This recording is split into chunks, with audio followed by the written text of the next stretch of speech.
हो रहा है, क्या कारण है? हाँ, इसकी कई वजह हैं। पहली तो है इनकी कॉस्ट इफेक्टिवनेस, मतलब अक्सर कम लागत में अच्छी क्वालिटी का सामान बना लेते हैं। किफायती। हाँ, किफ़ायती। दूसरी है इनोवेशन में इनकी एजिलिटी, मतलब लचीलापन। छोटे होने के कारण ये बाजार के बदलावों के हिसाब से खुद को जल्दी ढाल लेते हैं, नई चीजें अपनाने में तेज होते हैं। तेजी से अडेप्ट कर लेते हैं। बिल्कुल। और तीसरी है ग्लोबल सप्लाई चेन्स के साथ जुड़ने की इनकी क्षमता, एडेप्टेबिलिटी।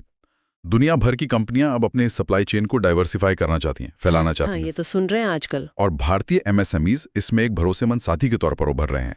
इन सब गुणों को अब अंतर्राष्ट्रीय स्तर पर पहचाना जा रहा है। यानी भविष्य में इनकी भूमिका और भी बढ़ने वाली है। हमारे स्रोत खास तौर पर कुछ सेक्टर्स का जिक्र करते हैं, जैसे कपड़ा, इलेक्ट्रॉनिक्स, फार्मास्यूटिकल्स और रिन्यूएबल एनर्जी। इनमें इनके लिए काफी संभावनाएं देख रहे हैं। निश्चित रूप से ये वो सेक्टर्स हैं जिनमें भारत वैसे भी आगे बढ़ना चाहता है, और एमएसएमईज इसमें एक बहुत अहम भूमिका निभा सकते हैं, निभा रहे हैं। तो लक्ष्य क्या है? लक्ष्य स्पष्ट है, रोजगार बढ़ाना, निर्यात में हिस्सेदारी और बढ़ाना, और जीडीपी में योगदान को मजबूत करना।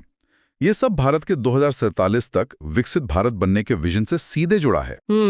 तो ये कहना गलत नहीं होगा कि एमएसएमईज इस बड़े लक्ष्य को हासिल करने के लिए एक जरूरी इंजन की तरह हैं। तो कुल मिलाकर आज की इस चर्चा से ये साफ है कि भारत के एमएसएमईज भले ही आकार में छोटे हों, लेकिन उनका प्रभाव, उनका असर बहुत बड़ा है। हाँ, बिल्कुल। ये रोजगार पैदा करने में, निर्यात बढ़ाने में और भारत को दुनिया के नक्शे पर एक मजबूत आर्थिक ताकत बनाने में एक सेंट्रल रोल निभा रहे हैं। हाँ, बिल्कुल सही कहा। और जाते जाते एक सवाल सोचने के लिए छोड़ जाते हैं कि जिस तरह ये उद्यम लोकल लेवल पर इतना अच्छा काम कर रहे हैं, इनोवेशन कर रहे हैं, भविष्य में वे ग्लोबल सप्लाई चेन्स के साथ और किस तरह और गहराई से जुड़ सकते हैं। ये दिलचस्प सवाल है। हाँ, कौन से नए तरीके हो सकते हैं जिनसे इनका ये ग्लोबल कनेक्शन भारत की आर्थिक शक्ति को और भी कई गुना बढ़ा दे। इस पर विचार करना जरूरी है।